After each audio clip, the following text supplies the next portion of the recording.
Y este taller se trata de control de calidad de hormigones. eh, Control de calidad de hormigones más que nada en obra, ¿ya? Para empezar como introducción, yo este año en el verano hice una práctica, ¿ya? La práctica consistía en, yo estaba en la oficina técnica y se estaba construyendo dos torres habitacionales, ¿ya?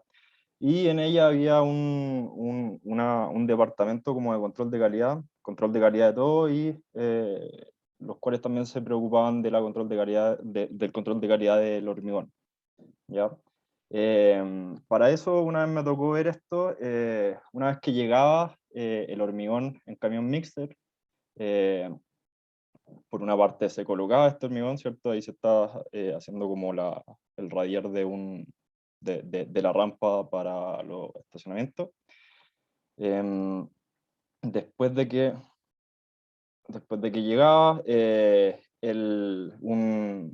un laboratorista de Diktuk llegaba y pescaba este hormigón primero desde, o sea, de lo primero que se empezaba a vaciar, y después como más o menos del 80% una vez que ya esto se estaba, ya se había vaciado, ¿ya? Entonces se ponían en una carretilla. Después, el primer ensayo que se hacía era el asentamiento de cono de Abrams, ¿ya? Este era, como ya podrán notar, era un hormigón convencional, ¿cierto? Tiene un cono bastante chico, ¿ya? Después se llenaban 3 probetas y se dejaban curando en agua con cal, ¿ya? Para luego estas 3 probetas, una ensayarla a los 7 días y las otras dos a los 28 días, ¿ya? Esto se hace en la realidad, estas son fotos mías, ¿ya? Para que como que entiendan que todo lo que voy a explicar ahora se hace en la realidad, ¿ya? Entonces, ¿qué es el control de calidad? Se debe verificar siempre en obra que el hormigón entregado por la empresa premezcladora, que luego es colocado en obra, cumpla con las especificaciones pedidas, ¿ya? Uno pide un hormigón, por ejemplo, G30, y no necesariamente llega un G30, puede llegar a un G32 como puede llegar a un G25, ¿ya? Entonces, se debe evaluar las características del hormigón fresco y endurecido por medio de muestras de hormigón fresco. Se debe considerar, primero, tomar muestras al azar, ¿ya? La toma de muestras se debe realizar entre el 10 y el 90% de la descarga del camión mixer. Por eso decía que cuando me tocó ver esto, sacaban como una parte del hormigón recién salido del camión mixer, y después otra parte que es cuando ya se había colocado bastante parte del camión, ¿ya? Bueno, el tamaño debe ser superior a 1,5 veces del volumen necesario. Esto es como para tener un volumen, eh, o sea, que nos falte volumen, ¿ya? Eh, y por lo general se extraen 3 muestras, una para ensayar a compresión a 7 días y 2 para ensayar a compresión a 28 días, ¿ya? Lo mismo que dije antes. Por otra parte, en esta práctica, una vez que ya después de los 7 y 28 días entregaban los resultados de los ensayos a compresión, entonces en la oficina técnica se iba llevando un control de la resistencia de los hormigones, ¿ya? Es decir, que el DICTUC, que es un laboratorio de materiales, en este caso son los que medían esta resistencia a la compresión, iban mandando los datos. Entonces el promedio de las probetas llegaban, y el, el trabajador en la oficina técnica iba anotando la resistencia, ¿ya? Entonces, eh, por un lado se hacía este gráfico del número de muestras ya, como en el tiempo, y en comparación con la resistencia, ¿ya? Estos hormigones debían cumplir un H30, ¿ya? Entonces se tenían 2 líneas que se tenían que cumplir o estar como por arriba, ¿ya? Por una parte, la línea roja, que es la resistencia a la compresión de promedio de 3 muestras consecutivas, ¿ya? Y la línea azul es la resistencia a la compresión individual, ¿ya? En el caso de la línea azul, se tenía que cumplir siempre, es decir, que el mínimo era de 265 kilogramos fuerza por centímetro cuadrado, y el otro era de 300, ¿ya? ¿Qué pasaba cuando estos puntos, esta resistencia a la compresión estaban por debajo, por ejemplo, de la línea roja? Se debía consultar con el calculista y él debía determinar los pasos a seguir. Muchas veces se podía seguir con la obra, ¿ya? Porque, como sabrán, siempre, no sé, cuando uno diseña algo, se mantiene como factores de seguridad, eh, entonces por eso uno igual contempla estas como anomalías. Pero cuando cuando estaba por debajo de la línea azul, ahí sí había que tomar, eh, había que hacer algo al respecto. En este caso no pasó, ¿ya? Todo esto es como introducción, y se va a explicar en el procedimiento, ¿ya? Nico, Dime. en la foto anterior, cada cuadrado son 3 probetas, ¿o no? Sí. No, estas son las resistencias a la compresión de a 28 días. Pero ¿de cuántas probetas son cada...? Porque abajo sale como muestra, pero ¿Sí? no entiendo cómo Eh, funciona la línea azul entonces. es que eso lo voy a explicar más adelante. Uno, dependiendo de la especificación técnica, es decir, la resistencia que piden, uno va a tener esta curva mínima, ¿ya? Es una fórmula, que la voy a explicar más adelante, No. ¿ya? Pero cada punto es al final el promedio de estas dos pruebas, ¿ya? Después de 28 días ensayado la compresión. Ya, ya, perfecto. Entonces, entonces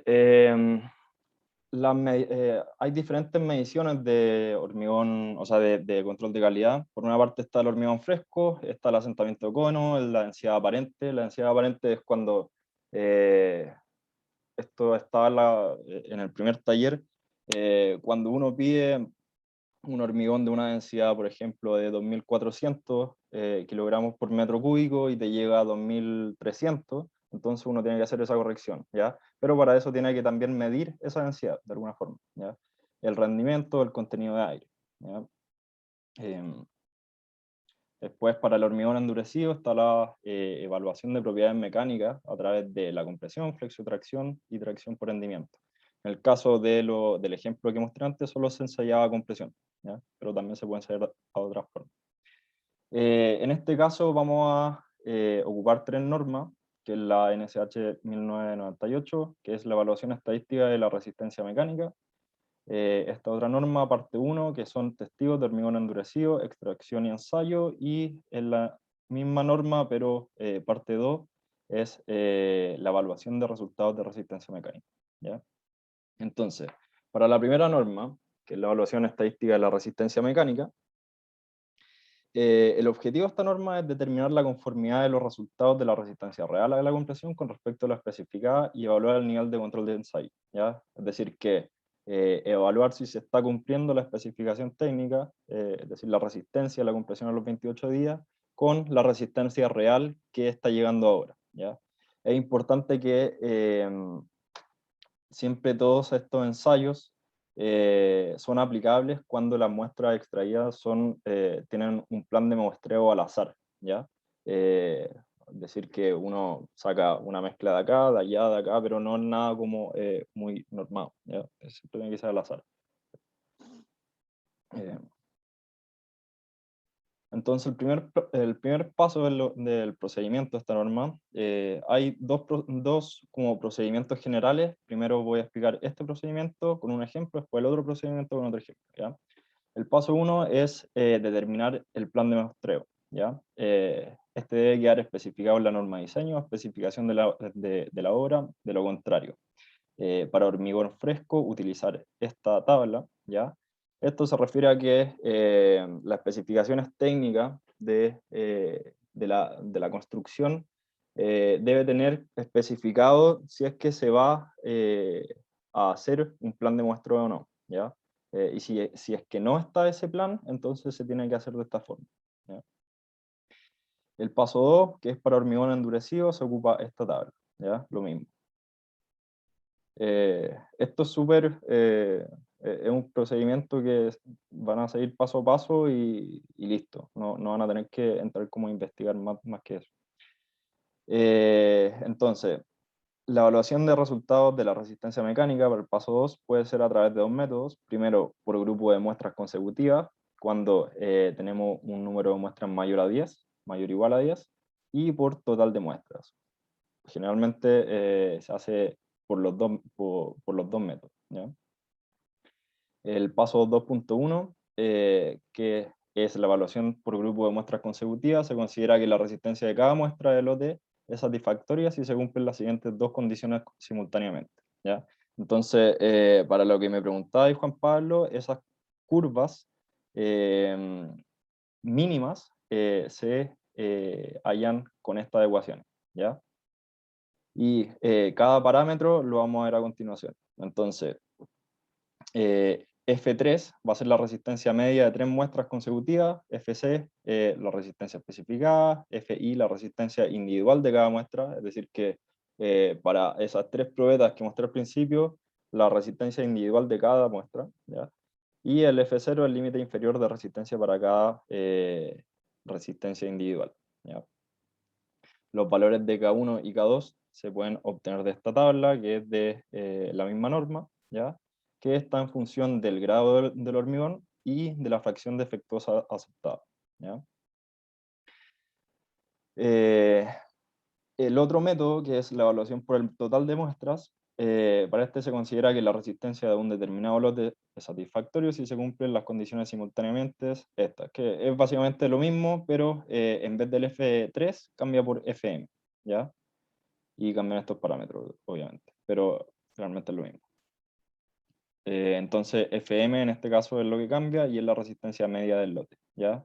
S y T son los parámetros que ya hemos ocupado, la desviación estándar, y acá K2 se saca de la tabla 3, ¿ya? Que era la tabla de antes, esta.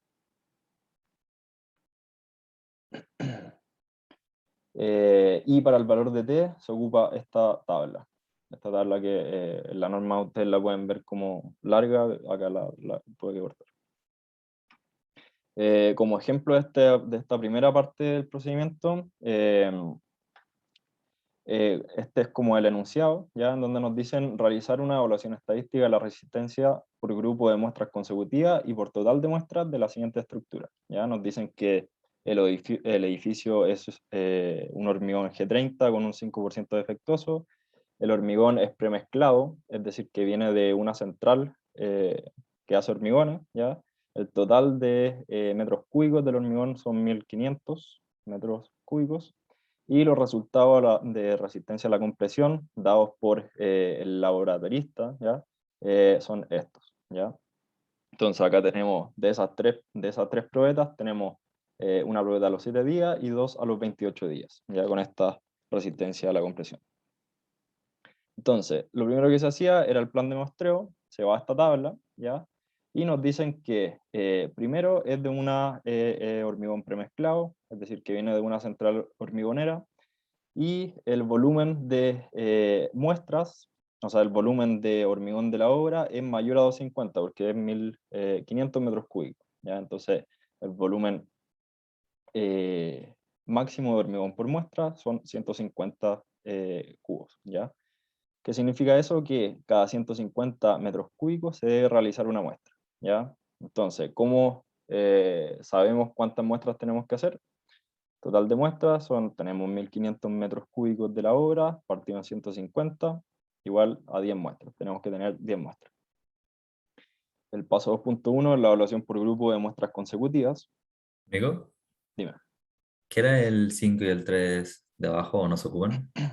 El 5 y 3 es el número mínimo de muestras para cada volumen, pero si te fijáis, es el mismo número para los dos tipos de hormigones, fabricado en obra y central hormigonera. Entonces, como que Pero no se no. ocupó al final, o sea, ocupó el Es 10%. que, Es no, que es que si es que 10 muestras más que 5. sí, po, si es Entonces, como es que. mayor que el mínimo, está bien. Ah, Pero si ya, hubiera dado 3, sería 5. ya, ya, perfecto. ¿Cachai? Entonces, nos dicen que tenemos un 5% de defectuosos y tenemos un hormigón G30, entonces tenemos nuestras constantes K1 y K2 que van a ser 1 y 2.5. Entonces vemos los límites inferiores de F3 y FI, ¿ya? Con estas fórmulas tenemos la resistencia a la compresión, ¿ya? Que es 30, K1 va a ser 1, entonces nuestro F3 mínimo va a ser 31 megapascales. Lo mismo para la resistencia individual, FC lo tenemos, y K2 es 2.5, tenemos entonces nuestro límite inferior va a ser 27.5. Esto era lo que mostré en el gráfico del principio, ¿ya? Lo que preguntaba Juan Pablo, como estas curvas. Después se ocupa la tabla, ¿ya? ¿Cómo se ocupa esta tabla? Primero vamos a tener la tabla. Lo que vamos a tener al principio de la tabla va a ser solamente esto, ¿cierto? Ahora tenemos que encontrar FI y F3. ¿Cómo hacemos esto? Acá yo digo que, bueno, primero, la resistencia individuales va a ser el promedio de la resistencia de las dos probetas a los 28 días, ¿ya? Acá yo digo la resistencia a los 28 días de la probeta 1 y de la probeta 2 partido en 2, ¿ya? Y después, para la F3, va a ser el promedio de, yo acá pongo que cada fila es J, ¿ya? Entonces este es J1, J2, J3, J4, así, ¿ya?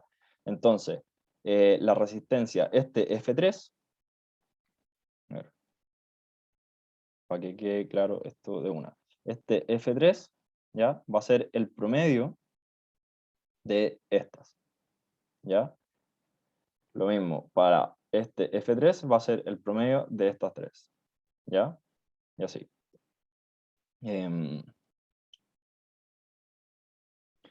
Entonces, teniendo estos datos y estos valores, bueno, del paso anterior teníamos que los límites inferiores eran estos, ¿cierto? Entonces, ahora vamos primero a las resistencias individuales, que es 27.5, la mínima. Vemos acá, igual, ¿hay alguna por debajo de esa? Sí, están estas dos, ¿ya?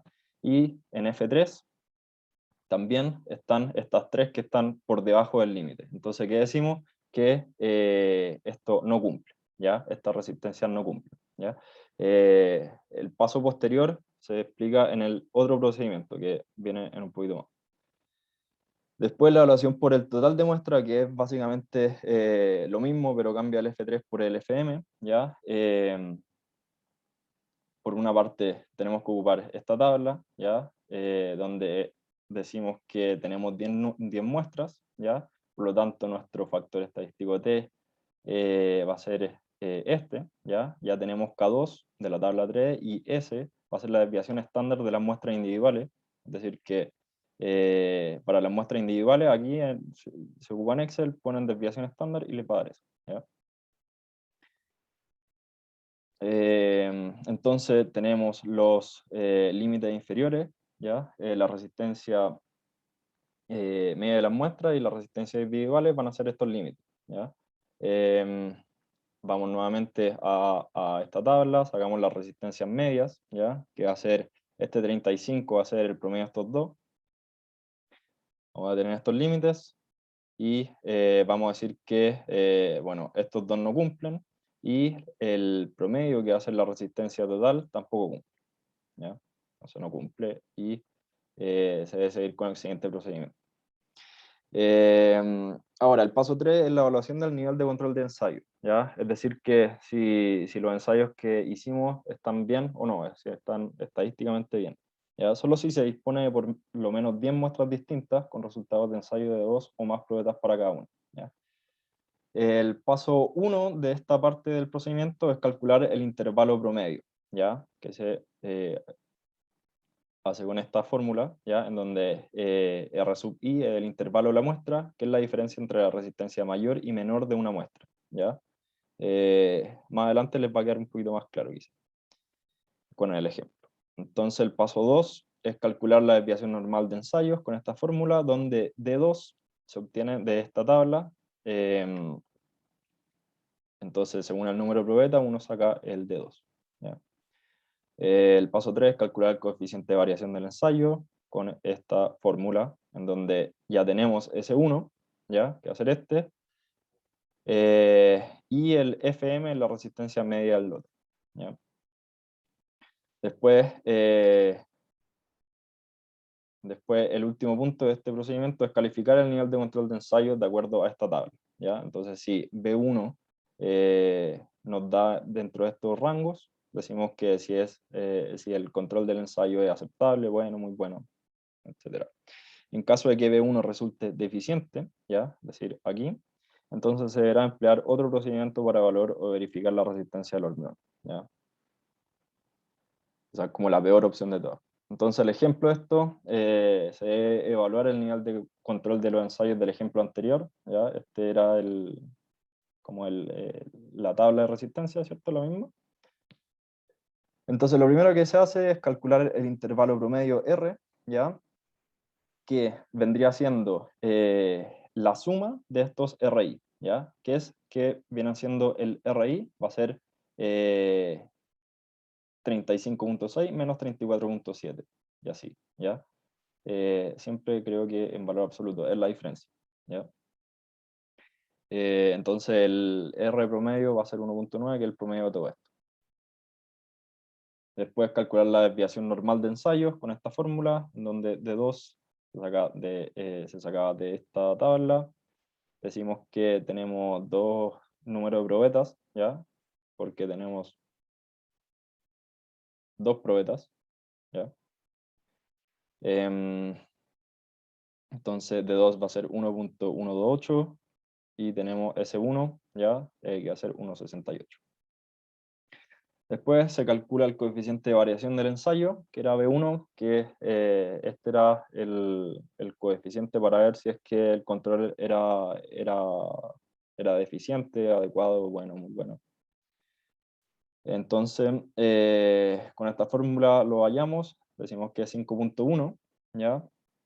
Y está entre 5 y 6, decimos entonces que nuestro control de ensayo es aceptable, ¿ya?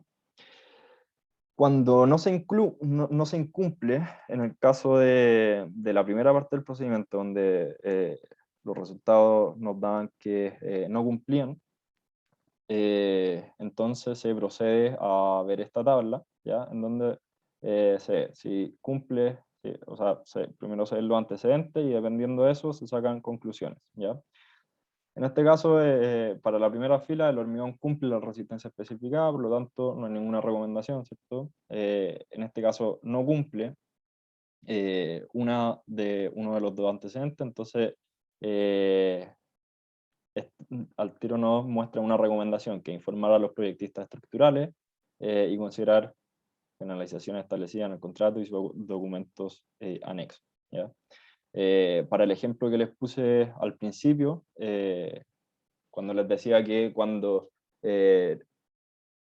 un punto estaba por debajo de la norma y se tenía que llamar al proyectista o al calculista, era por esto, ¿ya? Por esto mismo. Es decir, que esto se hace en la realidad, ¿ya? Y bueno, cuando esto no cumple, entonces se deben adoptar medidas indicadas en el anexo 4 de la norma, ¿ya? Eso era por evaluación por muestras consecutivas y es básicamente lo mismo para la evaluación por el total de las muestras, ¿ya? Solamente que cambia el F3 por el FM, ¿ya? Pero es lo mismo. Ahora, ¿qué son las medidas 4 del anexo 4 de la norma? En el caso de que las resistencias individuales sean menores al límite inferior, hay riesgo con respecto a la seguridad estructural y el hormigón afectado debe ser sometido a investigación. Para eso se recomienda, por ejemplo, comprobar la validez del ensayo, identificar la zona comprometida, inspeccionar visualmente y dejar constancia de los eventuales errores de colocación del hormigón, o realizar ensayos por métodos no destructivos, como por ejemplo está el ensayo de resistencia a compresión con martillo Schmidt, ¿ya?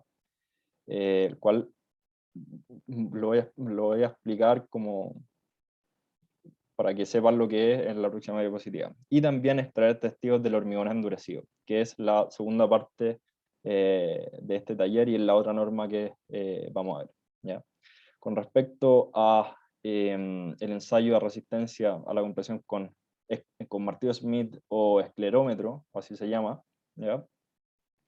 Este es este aparato, que es un martillito, ¿ya? Que por dentro tiene como un émbolo que al apretar contra el muro se suelta este émbolo y ante el impacto en una superficie específica se calcula la energía residual del impacto, lo que puede llevar a la resistencia a la compresión, ¿ya? Es decir que al- al- alguna gente lo considera como un ensayo indirecto de la compresión, pero no es indirecto, ¿ya? Porque de alguna u otra forma también calcula la compresión, ¿ya? Pero lo bueno de este ensayo es que es no destructivo, es decir, que no hay que romper o sacar un testigo del muro para calcular la resistencia como in situ. Eso. Ya entonces la segunda parte del taller y la segunda norma que vamos a ver son los testigos de hormigón endurecido, parte 1, extracción y ensayo. ¿Ya? ¿Qué es un testigo de hormigón? Un testigo es una probeta extraída de una estructura o elemento de hormigón endurecido. ¿Ya? Para eso, ¿cómo se sacan estas probetas? Con una testiguera que tienen distintos tipos de broca, que son como un taladro, ¿ya? Que no hace un hoyo, sino que saca como un elemento cilíndrico, en este caso de hormigón, ¿ya? Estas testigueras tienen distintos tamaños de broca, dependiendo de las dimensiones del testigo que uno quiere sacar, ¿ya? ¿Cómo se extraen los testigos en obra? Bueno, con esta misma maquinita y así, ¿ya? Entonces, me imagino que esta testiguera eléctrica se hace el hoyo y después se va sacando como con ese fierro. ¿Ya? Nunca lo usaba, en verdad. Pero incluso en el laboratorio hay una testiguera, por si la quieren ver. Eso. Entonces, esta norma establece procedimientos para extracción, preparación y ensayos de testigos cilíndricos y se aplica cuando se requiere verificar el estado de la resistencia actual de una estructura existente, la evaluación de resultados de la norma anterior, ¿ya? Cuando se encuentran en incumplimiento, es decir, eh, cuando, o, cuando, pero cuando se encuentra en incumplimiento. Las especificaciones técnicas de la obra lo establece, lo determina el ingeniero estructural, ¿ya? Los requerimientos para ocupar esta norma o para extraer los testigos, primero son las dimensiones. Para ensayos de resistencia, el diámetro mínimo tiene que ser 2 por el tamaño máximo nominal del árido grueso, ¿ya? O el tamaño máximo nominal, eso. La altura tal que permite obtener una esbeltez entre 1 y 2. Por otra parte están las condiciones de extracción. La resistencia tiene que ser mayor a 8 megapascales y la edad tiene que ser mayor a 14 días. Y por último, la zona de extracción. Las losas extraídos verticalmente deben estar separados en más de 60 centímetros de los bordes y juntas. Muro o pilar en tercio central de la altura de hormigonado, más de 30 centímetros de la junta, y extraer de forma aleatoria, ¿ya? Entonces, la preparación de ensayos de la resistencia a compresión con testigo no se debe someter o ensayar, o sea, no se debe someter a ensayos testigos que tengan armaduras paralelas o inclinadas respecto al eje de carga, evitar presencia de cualquier tipo de armadura u otro elemento, como tubos, cañería, etc. Se deben cortar extremos de las probetas asegurando que cumplan las condiciones de este capítulo de la norma. Se debe hacer un reflectado y rectificado, ¿ya? Esto es cuando el testigo no sale digamos, como plano, ¿ya? Entonces se hace este procedimiento para poderlo ensayar, ¿ya? La expresión de los resultados para cilindros se debe corregir por Esbeltest mediante la siguiente fórmula, ¿ya? En donde uno ensaya el testigo y dependiendo de la Esbeltest de este testigo, ya que probablemente no sea, por ejemplo, en el caso cuando ensayamos probetas cilíndricas de 20 de alto por 10 de diámetro, como la norma lo explicita, ahí no hay que hacer no hay que aplicarle ningún factor de corrección, ¿ya? Pero en este caso sí, porque, por ejemplo, vamos a sacar un testigo en un muro que va a medir más o menos, y eso va a tener una Esbeltest, ¿ya? Entonces se tiene que aplicar este factor de corrección. Eh, para cuando se requiera aplicar en probeta cúbica, es lo mismo, se aplica este factor de corrección con esta tabla. ¿Ya? Y la segunda parte de esta misma norma es la evaluación de resultados de la resistencia mecánica. ¿Ya? Esto ya se explicó en el taller 1, creo, pero lo vuelvo a explicar. La resistencia especificada o potencial es la resistencia de una muestra de hormigón extraída y expresada como resistencia a los 28 días, ¿ya? Cuyas condiciones de curado, edad y grado de compactación están normalizadas, siendo diferentes de las aplicadas en obra, ¿ya? Y la resistencia real, por otra parte, es la resistencia de un testigo extraído de un elemento y expresado como resistencia, que corresponde a una estimación de la resistencia del hormigón en lugar de la extracción sin corregir por efecto del curado, edad o grado de compactación, ¿ya? La diferencia de las dos, uno pide un hormigón G30 y te llega un 32, un 28, ¿ya? Eh, la real nunca hace la misma que la especificada. La evaluación de resultados de compresión de testigos se debe evaluar a lo menos 3 testigos extraídos. Se acepta el hormigón si se cumple simultáneamente estas dos fórmulas, ¿ya? O estos dos límites. Donde R sub PM es el promedio de la resistencia de los testigos, R sub PI es la resistencia del testigo a la edad del ensayo, o sea, del ensayado expresa en probeta cilíndrica, y F sub SIL es la resistencia a la compresión especificada en el proyecto, ¿ya? Entonces, como ejemplo, nos dicen que el hormigón especificado un G30 un 5% defectuoso, se extraen testigos de la zona afectada y se obtienen los siguientes resultados, ¿ya? Si tenemos los testigos, tenemos 3 testigos, los diámetros, altura original, altura referentado, resistencia y la edad. Entonces, el primer paso es realizar la corrección por Esbeltest, es decir, calcular el factor de conversión K1. Entonces, tenemos nuestro enunciado esta tabla, ¿ya? La Esbeltest va a ser la altura partido el diámetro, ¿ya? Y vemos para cada testigo el factor de corrección K1, ¿ya? Como en este caso tenemos pura Esbeltest entre 1,25 y 1,50, entonces vamos a tener que interpolar con estos 4 datos, ¿ya? Entonces,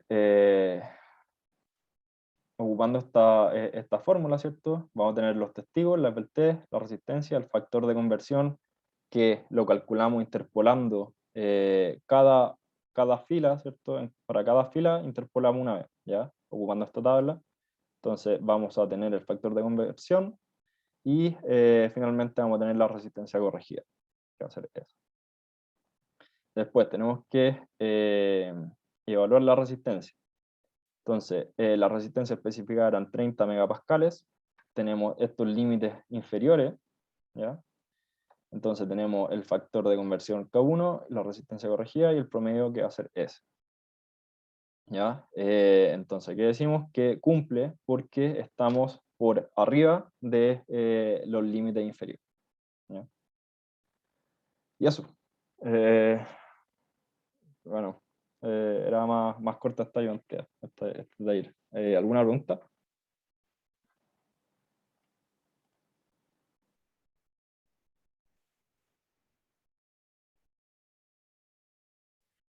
Nico, Dime. lo de ¿va a ser una votación? ¿Lo de si es en pareja o individual o cada uno elige? A ver no, no, no, que sea o en parejas o Ya.